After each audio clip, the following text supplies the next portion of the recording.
Dans cette vidéo, on va s'intéresser aux transformations de la matière, et pour étudier une transformation de la matière, les chimistes ont mis en place ce qu'on appelle la construction du tableau d'évolution de la réaction chimique, ou appelé aussi tableau d'avancement. Donc dans un premier temps, on va regarder ce qu'est une réaction chimique, pour le rappeler, et dans un deuxième temps, on va construire un tableau en s'appuyant sur la signification des réactions chimiques. Donc pour ça, plutôt que de considérer une réaction quelconque, prenons la réaction entre l'oxyde de fer et d'aluminium. Elle s'écrit de la façon suivante. En place de quatrième, voire de troisième, vous avez décrit les transformations chimiques comme étant un réarrangement d'atomes. Alors, le terme exact serait plutôt réarrangement d'éléments chimiques. Cette réaction, cette écriture transcrit la proportion de particules consommées et la proportion de particules fabriquées.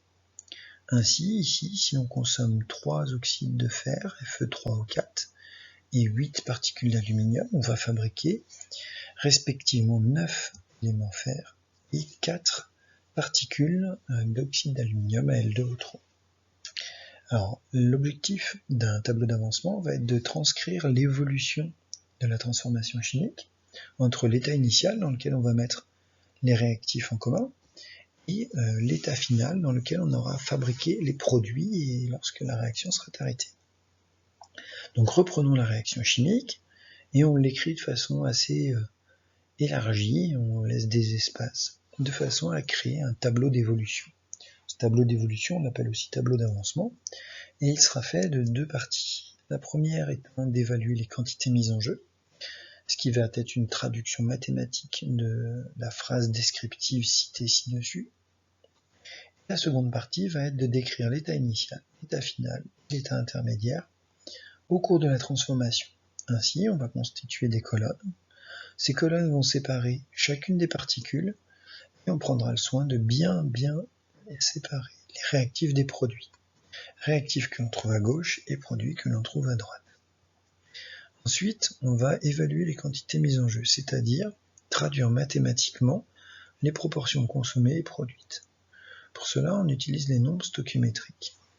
Les nombres stoichiométriques sont les nombres qui apparaissent devant les entités chimiques, ici 3, 8, 9 et 4.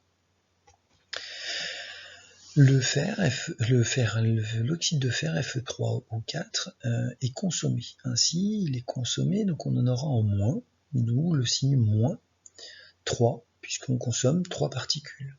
Donc la signification physique du signe moins indique la consommation de ces particules. De la même façon, on aura moins 8 aluminium. Et enfin, on va produire 2 particules ici différentes, le fer et Al2O3. Comme on les produit, il y en a en plus, donc on retrouve la quantité plus 9, mise en jeu dans la transformation, et là ensuite la quantité plus 4. Comme ces quantités mises en jeu sont des proportions consommées et des proportions fabriquées par voie de conséquence, eh bien on va les multiplier par un facteur de proportionnalité noté epsilon. Ce facteur de proportionnalité, on l'appelle avancement. Alors, maintenant, cet avancement et ces quantités mises en jeu, on va remarquer qu'elles dépendent exclusivement de la réaction chimique. Ce sont des proportions. Décrivons alors l'état initial. L'état initial, c'est l'état dans lequel on va mettre en présence les réactifs. C'est-à-dire qu'on va prélever au laboratoire, on va prélever, on va avoir des informations sur les quantités qui ont été mélangées au départ. Et là, indépendamment de la réaction chimique, on peut prendre 3 cuillères à café, 4 cuillères à café, 20 ml, 30 ml, 50 ml, 10 grammes, 20 grammes, 30 grammes. On peut prendre des quantités complètement arbitraires du premier réactif et ici du second réactif. Finalement, cet état initial ne dépend exclusivement que des données du texte et notamment des données des protocoles que l'on va mettre en œuvre. Notons ces quantités en mol, N1 initial, N2 initial, N3 initial et N4 initial. En effet, pour les produits, faut imaginer qu'on puisse avoir dès le départ des produits présents dans nos mélanges. Alors, pour les liquides et les solides, c'est pas souvent qu'on a ça. Par contre, on peut avoir, dans le cas des réactions gazeuses, dans par exemple l'atmosphère, déjà la présence de molécules telles que le dioxyde de carbone, le dioxygène, le diazote, en quantité non négligeable au départ. Donc cet état initial étant préalablement calculé à l'aide des quantités de matière, eh bien on va regarder comment cet état évolue vers un état intermédiaire puis vers un état final. Alors il suffit, il n'y a qu'à constater déjà que l'état initial est indépendant de la réaction chimique et ne dépend que des données du texte. On a établi les quantités mises en jeu qui, elles, dépendent exclusivement de la réaction chimique. Et bien pour l'évolution vers un état intermédiaire, on va se placer un avancement quelconque x qui va prendre une valeur entre 0 et le x fin, obtenu en fin de réaction, et on va additionner colonne à colonne l'état initial aux quantités mises en jeu. Donc ici, par exemple, on va avoir N1i moins 3 epsilon, N2i moins 8 epsilon, N3i plus 9 epsilon et N4i plus 4 epsilon. Comme on a attribué la valeur de x à l'epsilon, ça nous donne le remplissage suivant. Et on en déduit l'état final. L'état final en remplaçant la valeur x par x fin. Souvent, on se passe de l'état intermédiaire, on écrit directement état initial et état final.